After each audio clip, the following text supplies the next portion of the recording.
یہ انیٹمی آپ کو خدا کا تعارف کرا سکتی اور ایک ایک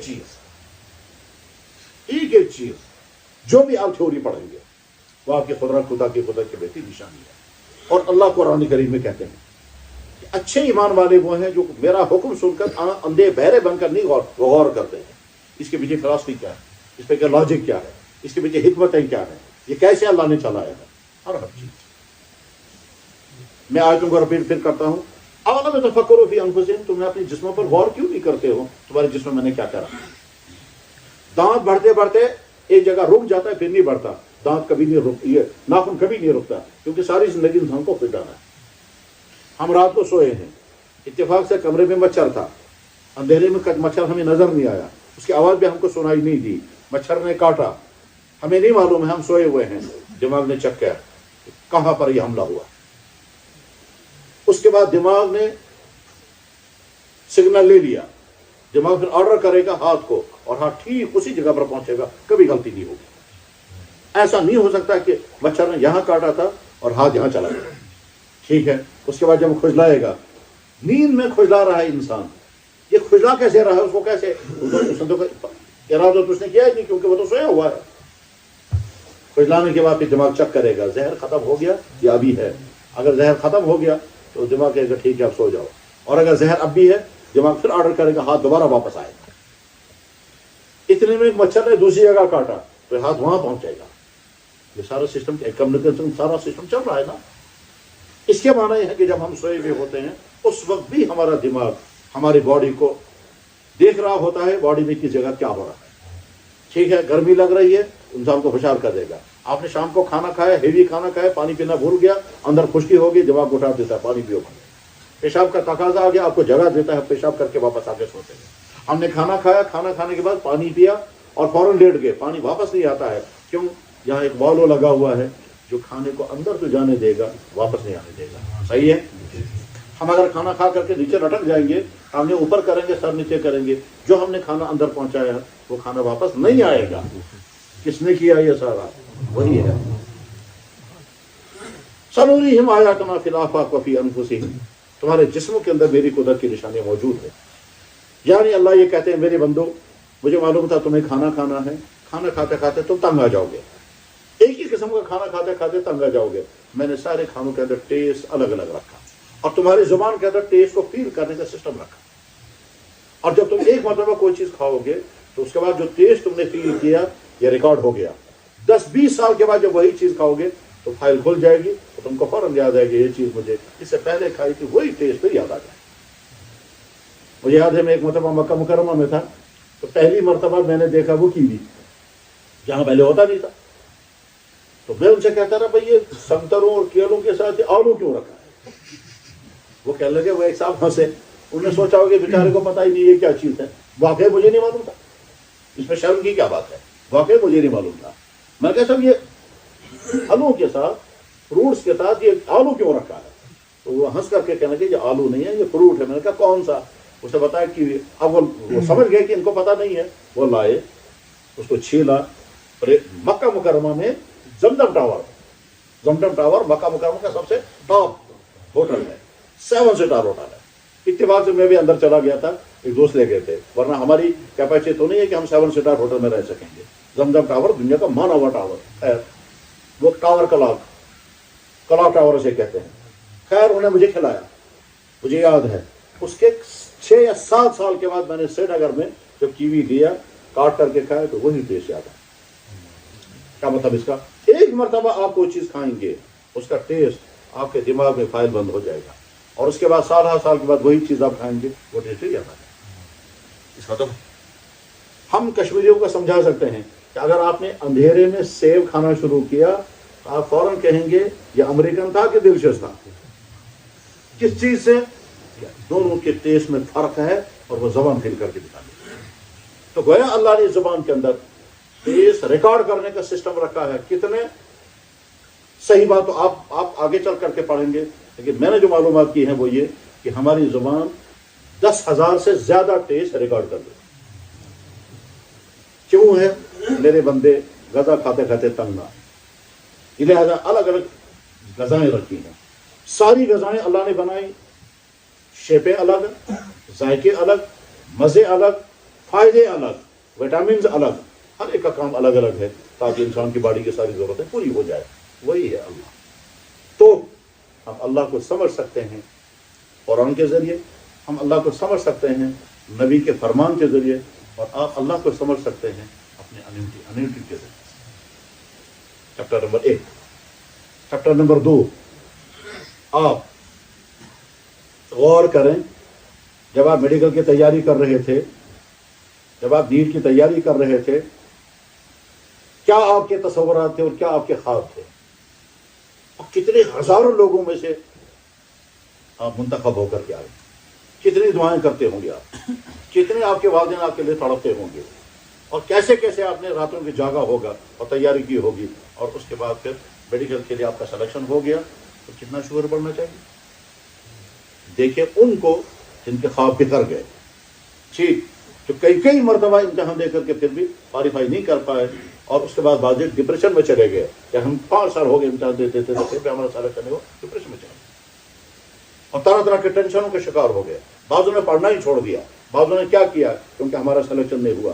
تو آپ کو کتنا شکر گزار ہونا چاہیے اس اللہ کا جس اللہ نے آپ نے سکول جوائن کیا، پھر اس کے بعد پھر پرائمری سکول پڑھا، پھر بڑے سکول پڑھا، پھر اس کے بعد ہائی سکول پڑھا، پھر اس کے بعد پھر T B C P U C پڑھا، اس کے بعد پھر کوشش کی کہ نیٹ کی تیاری کی، اس کے بعد سلیکشن ہوا.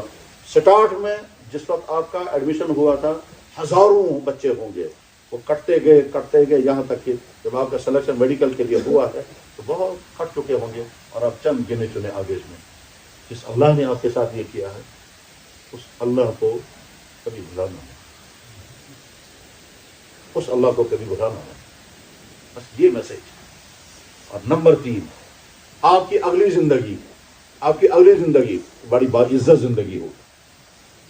ہماری سوسائٹی میں ہمیشہ سے علاج کرنے والے کا بڑا احترام ہے. ہماری سوسائٹی میں 2 طبقے، علماء اور ڈاکٹر، یہ دونوں ہمیشہ محترم مانے جاتے ہیں. پہلے زمانے میں حکیم ہوتے تھے اور علماء ہوتے تھے. آج کے زمانے میں علماء تو اب کم زر دیکھے ہیں، علماء کا علم ویسا بھی نہیں ہے جیسا ہونا بھی چاہیے تھا، لیکن ڈاکٹر کی عزت آج بھی وہی ہے. آپ سوسائٹی کے بہترین فرد بننے والے ہیں. آپ کی عزت ہوگی، آپ کے ماں باپ کا آپ پر فخر ہوگا، ٹھیک ہے. آپ کو چاروں طرف سے آنکھوں میں بٹھایا جائے گا. لیکن اس کے ساتھ ساتھ ہی یہ بھی ہے کہ آپ کے پاس جب بھی لوگ آئیں گے وہ پریشان حال لوگ ہیں، ٹھیک. اب آپ کو فیصلہ کرنا ہے کہ آپ ان کے لیے کیا بنیں گے. وہ بھی ڈاکٹر ہے جس کا ایم ہوتا ہے مجھے زیادہ سے زیادہ پیسے کمانے میں، اور وہ بھی ڈاکٹر ہے جس کا ایم ہوتا ہے کہ میرے ذریعے سے لوگوں کو راحت ملنی چاہیے. ہمارے ساتھ سوال آتا ہے کہ جناب ڈاکٹر صاحب فیس بھی لے رہے ہیں، اس کے بعد پھر ٹیسٹ کرنے کے لیے ریکمنڈ کرتے ہیں فلاں جگہ جاؤ، وہاں سے بھی کمیشن لے رہے ہیں. اس کے بعد ٹیسٹ کی رپورٹیں آنے کے بعد پھر ریکمنڈ کرتے ہیں فلانی کمپنی کی دوائی کھاؤ، اور کمپنی والے سے بھی کمیشن لے رہے ہیں، ٹھیک ہے. اب یہ بتائیے ڈاکٹر صاحب کی یہ سارے کمیشن جائز ہے ناجائز ہیں؟ اور یہ پیشنٹ پر ظلم تو نہیں ہو رہا ہے؟ ایک کیس.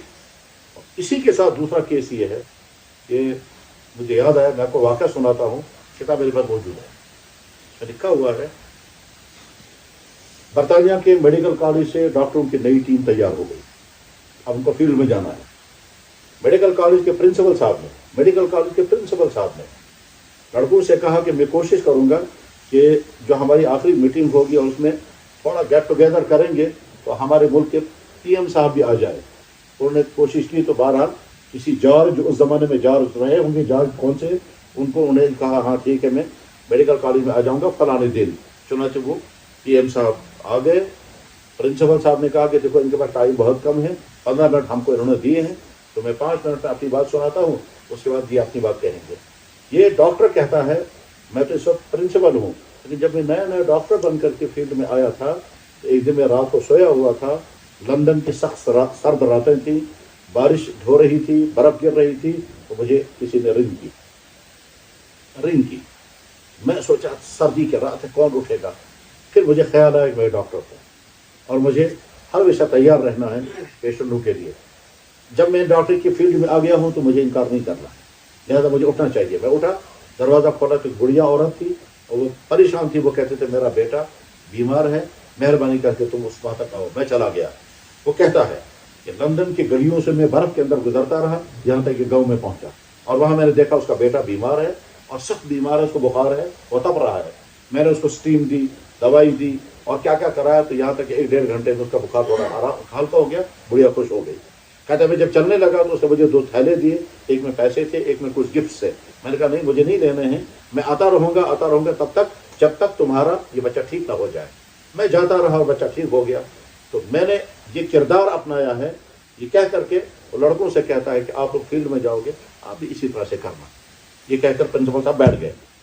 پی ایم صاحب کو ابھی اینکر نے بلایا نہیں، وہ خود ہی آیا اور آ کر کے پہلے اس پرنسپل صاحب کا بوسہ لیا کس کیا. اس کے بعد پھر ڈائی صاحب کہتا ہے میری ماں نے کہا تھا اس ڈاکٹر کو تم ضرور دیکھنا جس ڈاکٹر نے تمہارا علاج کیا ہے. ڈاکٹر صاحب کو نہیں معلوم ہے میں ہی وہ لڑکا ہوں جس کا اس نے علاج کیا، اور 20 سال سے میں اس کو ڈھونڈ رہا ہوں. اب ڈاکٹر صاحب طے کریں آپ کو کیا ہیلتھ منسٹر بننا ہے یا میڈیکل کالج کا کیا بننا ہونے کا. مجھے کچھ نہیں بننا ہے، میں وہیں ہوں جہاں ہوں. خیر یہ واقعہ موجود ہے، ایک ڈاکٹر یہ ہوتا ہے اور ایک ڈاکٹر یہ ہوتا ہے. آپ اگلی زندگی جب آپ گزاریں گے تو آپ انسانوں کے لیے رحمت بنیں گے، آپ انسانوں کے لیے اللہ بچائے وہ چیز نہ کریں کہ کہنے والے آپ کو کہیں گے کہ ڈاکٹر نہیں یہ ظالم ہے. بس 2 بات. دوسری بات، تیسری بات جو میں اس میں کہنا چاہتا ہوں اور وہی آپ کے سب کے لیے میسیج ہے. آپ اس میں جوانی کی زندگی گزار رہے ہیں اور اس جوانی کی بھرپور جوانی آپ کی. آپ میں سے کچھ ابھی ٹینیجر ہوں گے، کچھ ٹینیج سے اوپر جا چکے ہیں. آپ کی اس وقت کی زندگی جو ہے اس میں فوراً جلدی آپ کی شادیاں ہونے والی نہیں، جو ہمارے سماج کے ٹرینڈ ہے اس وقت. اس صورتحال میں آپ کو ڈیسائیڈ کرنا ہے کہ آپ اپنی جوانی کو داغدار بنائیں گے یا اس جوانی کو داغوں سے بچانے کے لیے اپنے آپ سے بہت لڑیں گے. یاد رکھیں اس عمر میں اپنی جوانی کو داغوں سے بچانا آسان نہیں ہے، بہت ہی مشکل ہے. اور نہ جانے کتنی چیزیں آپ کا پیچھا کر رہی ہوں گی. ایتھیسزم آپ کا پیچھا کرے گا، ایگنوسٹکزم آپ کا پیچھا کرے گا، لبرلزم آپ کا پیچھا کرے گا، ماڈرنزم آپ کا اس کو پیچھا کرے گا، پھر اس شخص کے کنسپٹ آپ کا پیچھا کریں گے. ٹھیک ادھر سے آپ کے اندر اپنی جوانی ہے، یہ ساری چیزیں آپ کا پیچھا کریں گی. تو نمبر 1 آپ اپنے ایمان کو بچائیں، نمبر 2 آپ اپنے کیریکٹر کو بچائیں، نمبر 3 آپ اپنے صحت کا خیال رکھیں. صحت کا خیال رکھنے کے معنی کیا ہے؟ یعنی وہ کیسی غلطی نہیں ہونی چاہیے جس غلطی کے نتیجے میں اس جوانی کی عمر میں طرح طرح کی کمیاں آ جاتی ہیں.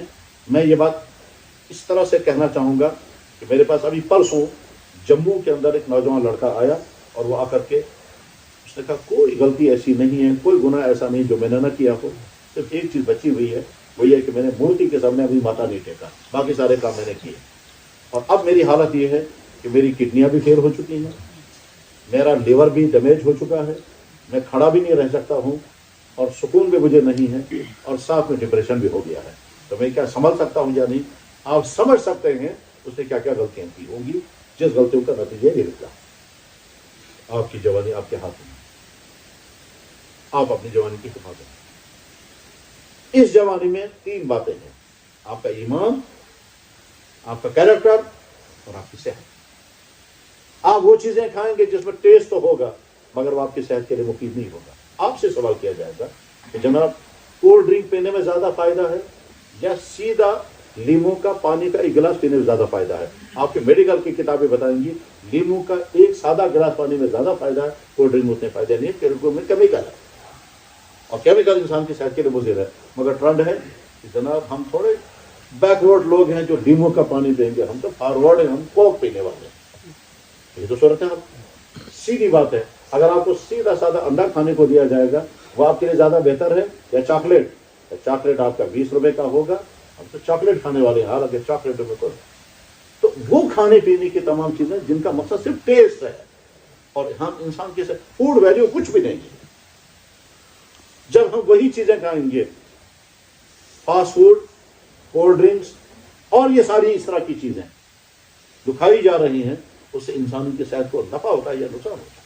جتنی سادی چیزیں کھائیں گے آپ میڈیکل تو آپ کی دنیا ہے. آپ کو طے کرنا ہوگا کہ صاحب انسان کی صحت محفوظ رہنے کے لیے کیا کیا کرنا چاہیے. آپ امت کو گائیڈ کریں گے, آپ اپنی بھی فکر کریں گے. ایسا نہ ہو کہ جناب آپ لوگوں کو بتائیں گے اپنی صحت کو بچانے کے لیے یہ کرو اور آپ کی صحت برباد ہو چکی ہو. ایسا نہ ہو آپ سے وہ غلطیاں ہو رہی ہوں جن غلطیوں کو آپ چھوڑنا چاہیں گے لیکن چھوڑ نہیں پا رہے ہوں گے, جن غلطیوں کو آپ سمجھ رہے ہوں گے یہ غلط ہے نہیں کرنا چاہیے مگر کنٹرول نہیں کر پا رہے ہوں گے. ٹھیک, کبھی کبھی لوگ کہتے ہیں جناب کنٹرول نہیں ہو پاتا ہے, نہیں ہو پاتا ہے. تو میں ان سے کہتا ہوں بہت اچھا, اگر آپ کو اسموکنگ کی عادت ہو اور ڈاکٹر آپ کو ٹیسٹ کر, ڈاکٹر کے پاس آپ گئے اور سب اس ٹیسٹ کرانے کے بعد آپ کو اس نے کہا کہ آپ کے لیور کو یا آپ کے لنگس کو ڈیمیج ہو چکا ہے, کینسر سٹارٹ ہے, پہلا سٹیج آ گیا ہے, اگر آپ بچنا چاہتے ہو تو اسموکنگ اوائڈ کرو, آپ اس کے بعد بھی پیو. ایک آدمی کو گوشت کھانے کا بہت شوق ہے, اسپائسی کھانے کا بہت شوق ہے, اچار اور مرچیں کھانے کا بہت شوق ہے, لیکن خدا نہ خواستہ معدے میں اگر السر ہو گیا یا خدا نہ خواستہ کینسر ہو گیا اور ڈاکٹر نے کہا یہ ساری چیزیں اوائڈ کرنی ہے, کیا کرے گا آدمی؟ اوائڈ کرے. وہاں کیسے قربانی دیں گے آپ؟ تو جیسے آپ اپنی جسم کو بچانے کے لیے قربانی دینے کو تیار ہوں گے اور لڑنے کو تیار ہوں گے, اسی طرح سے آپ اپنے کیریکٹر کو بچانے کے لیے بھی آپ کو لڑنا ہوگا. خاص طور پر آج کے نوجوانوں کے لیے جو بڑا امتحان ہے وہ بڑا امتحان ہے کہ نشے والی چیزوں سے اپنے آپ کو بچانا ہے, ڈانس اور میوزک سے اپنے آپ کو دور رکھنا ہے, گرل فرینڈ اور بوائے فرینڈ کے چکر میں سے اپنے آپ کو بچانا ہے. اور یہ بہتوں کو کڑوا لگے گا, مگر جس جوانی کو یہ داغ لگ گیا اس کی اگلی فیملی لائف کامیاب ہونے کی کوئی چانس نہیں. وجہ اس کی یہ ہے کہ اللہ کا نظام یہ ہے کہ اگر تم نے حرام ذریعے سے مزہ اٹھایا تو حلال مزہ میں نہیں دوں گا. اس لیے بے شمار لو میرے ناکام ہو جاتے ہیں اور بعد میں وہ لڑتے ہیں. اللہ نے یہ جو انسان کا جسم کا سسٹم بنایا ہے, اللہ کا نظام یہ ہے اللہ کا کہ میں ضرورت بھی پورا پیدا کروں گا اور ضرورت کو پورا کرنے کا سسٹم بھی دوں گا. اللہ نے بھوک رکھی, اس بھوک کو مٹانے کے لیے اللہ نے غذائیں پیدا کی. پانی کی ضرورت ہے, اللہ نے پانی بھی مہیا کیا. انسان کی باڈی کو قسم قسم کے وٹامنس کی, پروٹین کی, اس کی ضرورت ہے. غذاؤں میں سب دودھ میں, گوشت میں, سبزیوں میں, پھلوں میں, ڈرائی فروٹ میں, یہ ساری چیزیں رکھی ہیں تاکہ ہماری ضرورت پر ٹھیک کسی طرح سے اللہ نے مرد کے اندر ایک پیاس رکھی ہے جس کی وجہ سے وہ فیمیل کی طرف مائل ہوتا ہے. عورت کے اندر ایک پیاس رکھی ہے جس کے ذریعے سے وہ میل کی طرف مائل ہوتی ہے. لیکن ساتھ میں اللہ فرماتے ہیں کہ یہ سارا تم کرو گے تب جو تمہارا نکاح سے پہلے نہیں کیا. نکاح سے پہلے اگر تم نے یہ سب کیا تو تمہاری زندگی برباد ہو جائے گی, تمہاری زندگی برباد ہوگی, تمہاری سوسائٹی تباہ ہو جائے گی. اللہ اور اللہ کے نبی چاہتے ہیں کہ یہ کرو, یہ ضرور پوری کرو, مگر نکاح کے بعد, نکاح سے پہلے نہیں. اسی لیے اللہ کے نبی علیہ السلام کہتے تھے اے جوانوں جتنا جلد ہو سکے نکاح کر لینا. یا معاشر الشباب من استطاع منکم الباءۃ فعلیہ التزوج, اے جوانوں جتنا جلد ہو سکے تم سے اپنا نکاح کر لینا, اس کی وجہ سے تم گناہ سے بچ جاؤ گے. اور اگر نکاح نہیں ہو پا رہا ہے تو پھر روزے بہت زیادہ رکھنا, روزہ تم کو کنٹرول کرے گا اور تم بہت سارے گناہوں سے بچ جاؤ گے. واقعتاً یہی ہوتا ہے. روزہ رکھ کر دیکھ, روزہ آپ کی, مان لیجئے جناب ایک نوجوان کو آگ لگ گئی اور وہ بے قرار ہے اور اس کو نیند نہیں آ رہی ہے اور وہ سوچتا ہے اس کے بغیر میرے پاس کوئی راستہ نہیں, میں ماسٹربیشن نہیں کروں گا, اور اس پریشانی کے عالم میں وہ بلکتا ہے اور سکون نہیں ہے. اللہ کے نبی اس کا علاج فرما رہے ہیں, آپ ڈائٹنگ کرو, یعنی آپ کر کے دیکھ لیجیے. تو میں کہنا یہ چاہتا ہوں کہ آپ کی جوانی اس وقت آپ کے ہاتھوں میں ہے, اس جوانی کو داغ لگنے مت, اور اس کے لیے آپ کو اپنے آپ سے لڑنا ہوگا اور اپنے آپ سے کہنا ہوگا کہ میرے ماں باپ میرے متعلق جو خواب دیکھتے ہوں گے اگر وہ سنیں گے میں نے یہ غلطی بھی کی ہے, ان کو کتنا دکھ ہوگا. آگے چل کر کے جہاں ہمارا نکاح ہونے والا ہے, جب وہ سنے گی میں نے یہ غلطیاں کی ہیں تو کیا ہوگا, اور وہ سمجھیں گی. ان کو سمجھنا چاہیے کہ میں کسی کی امانت ہوں, اگر میں نے غلطی کی تو آگے چل کر کے جس کی زندگی میں جاؤں گی اس کو میری طرف سے دھوکہ لگے. یورپین سوسائٹی میں پاک دامن لڑکا اور پاک دامن لڑکی ملنا اتنا ہی مشکل ہے جیسے ہم جو چیز مل ہی نہیں سکتی. وہاں 1% بھی نہیں ایسا. لیکن اللہ کے نبی نے جو سماج بنایا تھا اس سماج میں ہر جوان بچا ہوا. اسی لیے ہمارے نبی علیہ الصلوۃ والسلام نے بار بار جوانوں کو خطاب کیا. ہمارے نبی کو سب زیادہ فکر کس بات کا تھا؟ میری عمر کے جوان بگڑنے نہیں چاہیے. آپ نے فرمایا اے لوگوں کیا ہوگا تمہارا اس وقت جب تمہارے جوان بگڑ جائیں؟ تو صحابہ کو بڑا تعجب ہوا کہ ہمارے جوان کیسے بگڑیں گے؟ آپ نے فرمایا بگڑ جائیں گے کیونکہ پوچھنے والا کوئی نہیں ہوگا. محسوس کریں گے لوگ لڑکا بگڑ رہا ہے کہیں گے نہیں. محسوس کریں گے لوگ لڑکی غلط راستے پہ جا رہی ہے کہیں گے نہیں. حتیٰ کہ ماں باپ بھی نہیں کہیں گے. صورت حال ہماری یہی ہے. کیسا بے غیرت ہے وہ باپ جس کو محسوس ہو رہا ہے میری بیٹی جو ہے وہ راستے سے ہٹ رہی ہے. کیسا بے غیرت ہے وہ بھائی جو فیل کر رہا ہے کہ میری بہن جو ہے وہ ٹھیک حالت میں نہیں ہے اور وہ نہ جانے کہاں جاتی ہے, راتیں کہاں گزارتی ہے, کہاں ٹور پر جا رہی ہے, کہاں وقت گزار کر کے آ رہی ہے اور پرواہ نہیں ہے. غیرتیں جب مٹتی ہیں تو یہی چیزیں ہوتی. تو میں کہنا یہ چاہوں گا کہ آپ کی جوانی آپ کے ہاتھوں میں ہے. اس جوانی کو داغدار ہونے سے بچائیں اور اس کے لیے اپنے آپ سے بہت لڑنا پڑے گا. آپ تھکیں گے, رات کو جی چاہے گا موبائل کھولو. اس موبائل میں ساری دنیا ہے, اس میں گندے سے گندے سین بھی ہیں. پھر وہ سیکچول سین چاہے انسانوں کے ہوں گے چاہے جانوروں کے ہوں گے, جب ہم وہ دیکھنے لگیں گے, ٹھیک ہے, اس کے معنی ہم اپنی آنکھ کو جرم کروا رہے ہیں, ہم اپنے کانوں سے جرم کروا رہے ہیں. ہم اس کو دیکھ کر کے خوشی محسوس کر رہے ہیں تو ہم نے اپنے دماغ کو خوش کیا جرم کے ذریعے سے. اور اس کے بعد پھر اگلا شیطان کیا کرے گا؟ یہ جو تم نے دیکھا اب تم بھی یہی ڈھونڈو, یہی راستہ, کوشش کرو تم کو بھی یہی کرنے کو مل جائے. ٹھیک ہے. اور ساتھ میں انسان کا معاملہ یہ ہے کہ اس پورے سین میں سب سے زیادہ خطرناک سین ہوگا وہ دماغ میں فیڈ ہو جائے گا, باقی سارے ڈیل اٹھ جائیں گے. اور جب آپ صبح کو اٹھیں گے تو بار بار وہی سین ذہن میں گھومے گا, وہی سین گھومنا. یہاں تک کہ آپ نماز میں کھڑے ہو جائیں گے تو وہی آپ کو ذہن میں گھومے گا. آپ اللہ اکبر پڑھ کر کے نماز پڑھ رہے ہوں گے اور آپ کو وہی گھوم رہا ہوگا ذہن. سسٹم یہی اللہ کا. تو اس لیے اپنی جوانی کی حفاظت آپ کے لیے مشکل تو ہے مگر کرنی ہے.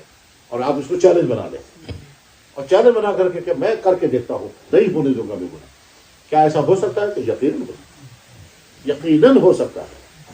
میرے رابطے میں ایسے جوان ہیں ٹھیک جو یہاں نہیں, جو کسی یہاں کے سٹی میں نہیں ہے, جو ملک سے بھی باہر ہے. میرے رابطے میں جوان ہیں یہ ایمسٹرڈم میں ہے, میرے رابطے میں جوان ہیں یہ سوئٹزرلینڈ میں, میرے رابطے میں جوان ہیں جو شکاگو میں. اور وہاں سے وہ فون کر کے جب بھی مسئلہ پوچھتے ہیں میں پہلا سوال کرتا ہوں نماز نہیں پڑھ رہے ہیں تو جی ہاں پڑھ رہے ہیں. کوئی غلطی تو نہیں ہوئی؟ کہنے کہ کوئی غلطی نہیں. شراب تو نہیں پی؟ کہا کہ بالکل نہیں پی. بلکہ بعضوں میں سے کہتے ہیں یہاں تو پانی مہنگا ہے شراب سستی ہے. اب غلطی تو نہیں؟ کہنے کہ بالکل نہیں ہوئی. بلکہ ایک نوجوان تو ایسا بھی ہے کہ جو ابھی اسٹارٹم میں رہ کر کے تہجد کی نماز پڑھ رہا ہے اور اسی نے مجھے بتایا. ہمارا نوجوان جہاں بگڑ رہا ہے. علامہ اقبال 3 سال یورپ میں رہے ہیں. علامہ اقبال نے 3 سال یورپ میں گزارے ہیں. 2.5 سال یا 2.25 سال وہ لندن میں رہے اور 6 مہینے یا پونے 1 سال وہ جرمنی میں رہے. میونخ میں انہوں نے پی ایچ ڈی کی ڈگری کی تھی. علامہ اقبال جب واپس آئے ہیں تو کہتے ہیں جہاں سے جتنے پختہ ایمان والے وہ بن کر گئے تھے اس سے زیادہ پکے ایمان والے واپس آئے. وہ کہتے بھی تھے میں آگ میں ڈالا گیا ہوں جیسے خلیل. ان سے پوچھا گیا کہ یہ بچے کیسے آپ؟ کہنے لگے یورپ میں رہتے ہوئے میں نے 1 کروڑ مرتبہ ضرور پڑھا ہے, اس کی وجہ سے میرا نبی کے ساتھ میرا جو تعلق تھا اس سے مجھے بگڑنے سے بچا.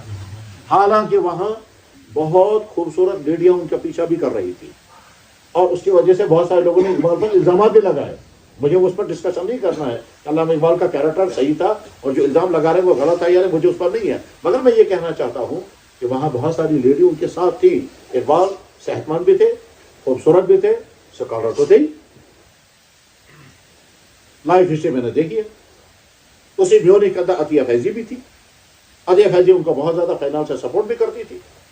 اس کی چاہت بھی تھی کہ اقبال کے ساتھ میرا نکاح ہو جائے, لیکن اقبال شادی شدہ تھے اس لیے اس نے معذرت کر دی. وہ نواب کی بیٹی تھی. اقبال کہتا تھا کہ صاحب میں اپنے جھوپڑے میں ہاتھی کو باندھ کر لے جا نہیں سکتا, میں اس کے ساتھ نکاح نہیں کر سکتا. اس اقبال نے اپنی جوانی کو بے داغ بتا. میرے بھائی وہ یورپ میں رہ کر کے جہاں گناہ بہت آسان ہے اپنے آپ کو بچا کر کے لائے. میں یہ بتانا چاہتا ہوں کہ آپ کی جوانی آپ کے ہاتھوں میں امانت ہے. اس جوانی کے اندر 3 چیزیں کم سے کم ہیں. آپ ایمان والے, الحمدللہ کفر والے نہیں. اس دنیا کو جس نے بنایا اس کا انکار کر کے ہم اس دنیا میں زندگی گزاریں. جس کی بنائی ہوئی ساری چیزیں ہم کھا رہے ہیں، اس کا انکار کر کے پھر ہم کہیں گے ہم اس کو نہیں مانتے اور ہم کھائیں گے سب کچھ؟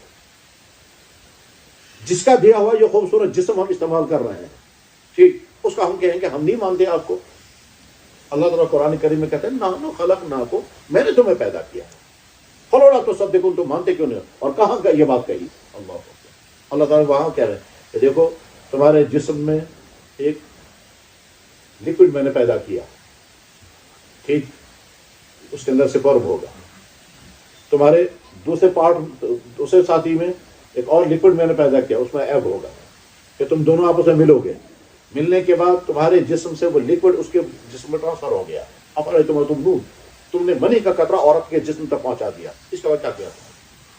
اس کے بعد ماں کے پیٹ کے اندر یہ سارا انسان میرے بنا، وہاں نہ کوئی فیکٹری ہے، نہ کوئی میکینک ہے، نہ اسپیئر پارٹ کی دکان ہے، نہ باہر سے سپلائی ہوئی ہے، اور 9 مہینے کے اندر یہ انسان جو تیار ہوا، تمام دنیا کی انسانوں کی طرح یہ انسان ایسا ہی انسان ہے، مگر سب سے ڈفرینٹ ہے۔ آپ نے پڑھا ہوگا اور آگے پڑھیں گے، ڈی این اے سب کا ایک ہے یا الگ الگ ہے؟ یہ ڈی این اے کی کوڈنگ کون کر رہا ہے؟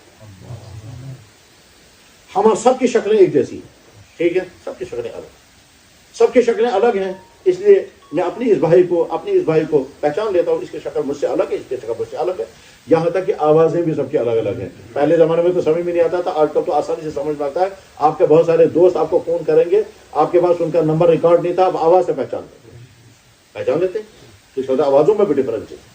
اللہ قرآن کریم میں فرماتے ہیں وہی ہے تمہارا رب جس نے ماں کے رحم میں تمہاری شکل بنائی، اور صرف تمہاری شکل بنائی، ایسی شکل اور کسی کو نہیں دی ہے۔ میری آنکھ صرف میری ہے اور کسی کی نہیں ہے، میرا یہ انگوٹھا صرف میرا ہے اور کسی کا نہیں ہے، میری ہر چیز صرف میری ہے، میرے پاؤں کی شیپ، سب کے پاؤں کے شیپ، مگر میرے پاؤں کے شیپ میرا ہی ہے، ہاتھوں کی لکیریں یہ ہیں، یہ صرف میری ہے، یہ لکیریں اور کسی کی بات نہیں۔ کون ہے وہ جس نے یہ سب؟ تو جس اللہ کے دیے ہوئے جسم کو ہم استعمال کر رہے ہیں، ہم کہیں گے یا اللہ ہم آپ کی بات نہیں مانیں گے، ہم آپ کو فالو نہیں کریں گے، اور آپ نے جو نبی بھیجا تھا ہم اس کو بھی نہیں مانیں گے، تو اس سے زیادہ برا انسان کوئی نہیں۔ بس میں جو میسج دینا چاہتا تھا وہ، اور آخری بات میں عرض کرنا چاہوں گا کہ آپ میڈیکل پڑھ رہے ہیں، بہت مبارک، بہت ہی مبارک، آئندہ چل کر کے آپ انسانوں کے لیے رحمت بنیں گے، اور چاہے آپ کو فیس ملے یا نہ ملے، جس وقت آپ کے ہاتھ سے آپ کا پیشنٹ صحیح ہوگا اور وہ پیشنٹ بڑی محبت کے ساتھ آپ کو ایک نگاہ ڈالے گا اور کہے گا ڈاکٹر صاحب میں بہت شکر گزار ہوں، میں ٹھیک ہو گیا، اس کی آنکھوں میں جو محبت کے جذبات ہوں گے، ان محبت کے جذبات کی کوئی قیمت دنیا میں نہیں ہے، وہ خوشی آپ کو کہیں نہیں مل سکتی۔ ڈاکٹر سے پوچھا کہ آپ کیا پسند کرتے ہیں؟ کہنے لگے جب میرا پیشنٹ ٹھیک ہوتا ہے اور وہ بہت شکریہ کے ساتھ سر جھکا کہتا ہے میں آپ کا شکر گزار ہوں، آپ کی ڈائگنوزنگ صحیح تھی، آپ نے ٹریٹمنٹ میرا صحیح کیا، میں ٹھیک ہو گیا۔ کہنے لگے مجھے ہزاروں مل جائیں، مجھے وہ خوشی نہیں جو اس وقت مجھے خوشی ملتی ہے۔ اور جب کوئی پیشنٹ کہتا ہے میں ٹھیک نہیں ہوا تو میں فیل کرتا ہوں میری ٹریٹمنٹ غلط ہو گئی، یہ کیا بات ہو گئی، یہ کیوں ٹھیک نہیں ہوا۔ بہت اچھا، میں جو کہنا چاہتا ہوں وہ اچھی طرح سے سمجھیں، اچھی طرح سے سمجھیں۔ جناب رسول اللہ صلی اللہ علیہ وسلم نبی برحق، ان کی زبان سے نکلا ہوا ایک ایک جملہ پتھر کی لکیر۔ ہمارے نبی نے میڈیکل کی تعلیم نہیں پڑھی تھی، نہ میڈیکل آپ کا سبجیکٹ تھا، لیکن میڈیکل سے ریلیٹڈ جو باتیں آپ نے کہی وہ تو پرفیکٹ ہے۔ میں اسی مثال بتاتا ہوں، ہمارے یہاں حدیث کی سب سے اہم ترین کتاب کون سی مانی جاتی ہے؟ بخاری شریف۔ بخاری شریف ہم پڑھتے ہیں، پڑھاتے ہیں، اس کے ایک ایک چیز پر خوب ریسرچ کرتے ہیں۔ بخاری شریف میں حدیث ہے۔ جب ہمارے نبی مدینہ شریف تشریف لائے تو یہودیوں کا سب سے بڑا عالم آیا اور اس نے 3 سوال کیے۔ ان 3 سوالوں میں سے ایک سوال اس نے یہ کیا کہ مجھے یہ بتائیے کہ ماں کے پیٹ میں کبھی لڑکا بنتا ہے کبھی لڑکی بنتی ہے، ایسا کیوں ہوتا ہے؟ مرد کا سپرم، عورت کا ایگ، یہ دونوں مل گئے، کبھی لڑکا بنا کبھی لڑکی بنی، ایسا کیوں ہوتا ہے؟ اللہ کے نبی کہہ سکتے تھے یہ امرولوجی کا سوال ہے، میری ڈیوٹی نہیں ہے، میں تم کو بتاؤں گا لڑکا کیوں بنتا اور لڑکی کیوں بنتی ہے۔ اللہ کے نبی کہہ سکتے تھے یہ، میں اس لیے دنیا میں نہیں آیا، اور کہتے تو کوئی عیب کی بات نہیں تھی۔ جیسے اللہ کے نبی نے فرمایا بھی کئی جگہوں پر مدینے کے لوگ پالینیشن کرتے تھے، پالینیشن آپ سمجھ جائیں گے، ٹھیک ہے، ہم کو تو باہر کے لوگوں کو سمجھانا پڑتا ہے پالینیشن کیا چیز ہے۔ مدینے کے لوگ پالینیشن کرتے تھے، اس پالینیشن کی وجہ سے کھجوروں کی فصل بہت بڑھ جاتی تھی۔ جب اللہ کے نبی نے دیکھا پالینیشن ہو رہی ہے، آپ نے فرمایا کیا کر رہے ہو؟ کہنے لگا حضرت اس سے کھجوریں زیادہ ہوتی ہے۔ آپ نے فرمایا چھوڑو، صحابہ نے چھوڑ دیا، کھجوریں کم ہو گئی، تو اللہ کے نبی نے پوچھا بھائی کیا بات ہوگی، اس سال مدینے میں کھجوریں کم ہوگی؟ انہوں نے کہا یا رسول اللہ من اتانا من التابعین، آپ نے ہم کو پالیشن کرنے سے روک دیا۔ فرمایا اچھا انتم اب امور دنیاکم عالم، ان دنیوی معاملات کو تم مجھ سے زیادہ جانتے ہو، کرتے رہو۔ یہ حدیث میں ہے۔ تو غرض ہے کہ اللہ کے نبی اگر یہ کہتے ہیں بھائی یہ تو ابروجے کا سوال ہے، علم الجنین کا سوال ہے، میرا کام نہیں ہے، میں تمہیں بتاؤں گا لڑکا کیوں بتا لڑکی کیوں بنتی، لیکن آپ نے جواب دیا۔ اور جواب دینے میں دو مسئلے تھے، اگر آپ جواب دیتے غلط تو آج ہم سارے کہتے ہیں نبی کی زبان سے غلط جواب آ گیا، لیکن اگر آپ جواب دیتے صحیح تو آپ کو بتانا تھی پھر کروموزوم کی تھیوری، اور وہ سمجھ نہیں پاتے۔ اگر آپ کہتے ہیں بھائی یہ کروموزوم کا مسئلہ ہے، وائی ایکس کا مسئلہ ہے، اور جب وائی ایکٹیویٹ ہوگا تو لڑکا بنے گا، ایکس ہوگا تو لڑکی بنے گی، وہ کہتا ہے جناب ہم کو تو سمجھ میں نہیں آ رہا یہ کیا سنا رہے آپ۔ اس وقت اللہ کے نبی نے جو بات کہی وہ اس وقت بھی فٹ تھی اور آج بھی فٹ۔ اللہ کے نبی نے کیا فرمایا، مرد کا نطفہ عورت کے نطفے پر بڑھ جاتا ہے تو لڑکا بنتا ہے، اور عورت کا نطفہ مرد کے نطفے پر بڑھ کر کے آگے آڑتا ہے تو لڑکی بنتی ہے۔ یعنی جب مرد کا سپرم آگے جائے گا، اگر وائی آگے چلا گیا اور ایکس کے ساتھ ٹچ کر گیا تو لڑکا بن جائے گا، اور اگر ایکس آگے چلا گیا یا عورت کا ایکس آ گیا تو لڑکی بن جائے گا۔ کروموزوم کی تھیوری آپ کا سبجیکٹ ہے، ہو سکتا ہے مجھ سے اس میں غلطی ہو جائے اور کریکشن کریں گے آپ کیونکہ سبجیکٹ آپ کا ہے، لیکن اس سے بات طے ہے کہ اگر وائی اور ایکس دونوں ایکٹیویٹ ہو گئے تو لڑکا بھی بنتا ہے اور لڑکی بھی بنتی ہے۔ میرے جاننے والوں میں ایسے بھائی ہیں کہ جس کا ایٹ اے ٹائم لڑکا بھی ہوا لڑکی بھی ہوئی۔ ٹھیک ہے، میں یہ کہہ کر کے کیا بتانا چاہتا ہوں، میں یہ بتانا چاہتا ہوں کہ آپ میڈیکل پڑھتے ہوئے جب آپ کوئی سیٹ پڑھیں گے ادھر سے آپ حدیث ڈھونڈیں، اللہ کے نبی نے پہلے یہ بات کہی ہے، تو دیکھو اللہ کے نبی نے یہ بات پہلے کہی، ہمارا میڈیکل یہی بتا رہا ہے۔ اللہ کے نبی نے یہ بات پہلے کہی، ہمارا میڈیکل یہی بتا رہا ہے۔ آپ کے پاس ایک بہترین جمع ہو جائے گا اور آپ کہہ سکیں گے دیکھو ہمارے نبی نے یہ کہا اور ہمارا میڈیکل یہ کہتا ہے۔ ہمارے اللہ کے نبی نے پہلے یہ کہا تھا، ہمارا میڈیکل یہ کہتا ہے۔ ایک مسلمان ملک کا ایک ڈاکٹر یورپ میں، وہاں ہسپتال میں دوسرے ڈاکٹر بھی تھے، اس ڈاکٹر نے ریسرچ کیا ہے چھینک پر، چھینکوں کی۔ یہ اچانک کیا ہوتا ہے کہ انسان سانس کھینچتا ہے پھر پریشر کے ساتھ باہر آ جاتا ہے، اور وہ پریشر اتنا پاورفل ہوتا ہے کہ ہم اس کو روک نہیں سکتے۔ تو ہوتا کیا ہے یہ؟ بہرحال ڈاکٹر نے اس پر ریسرچ کیا ہے، ہو سکتا ہے تقریباً 1000 پیج کی بک اس میں لکھی ہوگی چھینک پر۔ یہ ڈاکٹر اس مسلمان ڈاکٹر سے کہتا ہے آؤ میں تمہیں سناتا ہوں یہ چھینک کا سسٹم کیا ہے۔ بیچارہ سنتا رہتا ہے۔ ایک دن اس نے کہا یار تم روز سناتے ہو چھینک کی کہانیاں، میں بھی سناتا ہوں تمہیں ہمارے نبی نے کیا کہا ہے چھینک کے بارے میں۔ اس نے کہا کون نبی؟ کہا ہمارا نبی۔ انہوں نے کہا کہاں ہے وہ؟ انہوں نے کہا وہ تو 1300 سال پہلے تھا۔ انہوں نے کہا وہ کیا بتا سکتا ہے، یہ تو آج کی ریسرچ ہے۔ انہوں نے میڈیکل پڑھا تھا؟ انہوں نے کہا نہیں۔ انہوں نے میڈیکل کہیں جوائن کرنا نہیں، تو کیسے بتا سکتا ہے؟ کہنے لگا آپ سنو، اب بتائیے کیا کہا ہے آپ کے نبی نے؟ انہوں نے کہا ہمارے نبی نے کہا ہے جب چھینک آئے تو الحمد پڑھو۔ اس نے کہا اس کا مطلب کیا ہوتا ہے؟ کہتا ہے جب چھینک آئے تو تھینکس فار گاڈ۔ اچھا اس کا مطلب یہ ہے کہ چھینک کے بارے میں ان کا کنسپشن صحیح تھا۔ انہوں نے کہاں پڑھا تھا؟ کیونکہ چھینک آنا بہت بہتر ہے، اگر چھینک نہ آئے تو بہت ساری پریشانیاں ہیں۔ یہ آپ پڑھیں گے کہ چھینک اگر نہیں آئے گی تو کتنی بیماریاں، اور چھینک آنے کے نتیجے میں کتنی بیماریاں۔ اللہ کے نبی نے فرمایا جب چھینک آئے تو الحمد پڑھو۔ چھینک آنا صحت کی علامت ہے اور جمائی آنا جو ہے بیماری کی علامت ہے۔ تو میرے کہنے کا مطلب یہ ہے کہ جب آپ اس پیٹرن کے ساتھ، ہم ایک طرف سے سائنسی تھیوری پڑھیں گے میڈیکل کی تھیوری، اور دوسری طرف سے نبی کا قول پڑھیں گے، آپ کے پاس ایک ہوا جمع ہو جائے گا اور آپ کہہ سکیں گے دیکھو ہمارا نبی سچا نبی تھا، انہوں نے پہلے یہ بات کہی، آج کا میڈیکل یہ کیا ہے۔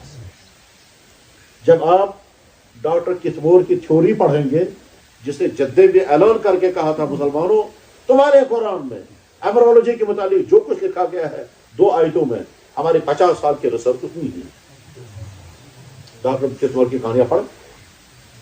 غرض یہ ہے کہ آج کی ساری میڈیکل کی جتنی تحقیقات ہیں تھیوری تو ابھی تھیوری رہتی ہے، لیکن جب وہ فیکٹ بن جائے گا تو ٹھیک وہی ہوگا جو اللہ کے نبی نے پہلے کہا، اور قدم قدم پر آپ کو اس کی مثالیں مل جائیں گی، آپ کا ایمان اسے بڑھ جائے گا۔ بس میں کنکلوڈ کرتے ہوئے عرض کرتا ہوں، نمبر 1، اللہ کی قدرتوں کو، اس کی رحمتوں کو پہچاننے کی کوشش کریں اپنے اس علم کے ذریعے سے جو صرف آپ پڑھتے ہیں اور آپ کو پڑھایا جاتا ہے، یعنی نمبر 2، آپ مستقبل میں ایک واضح ترین انسان بننے والے ہیں، اس وقت آپ انسانوں کے لیے رحمت بنیں گے نہ کہ مصیبت۔ نمبر 3، آپ اس وقت جوانی کی زندگی گزار رہے ہیں،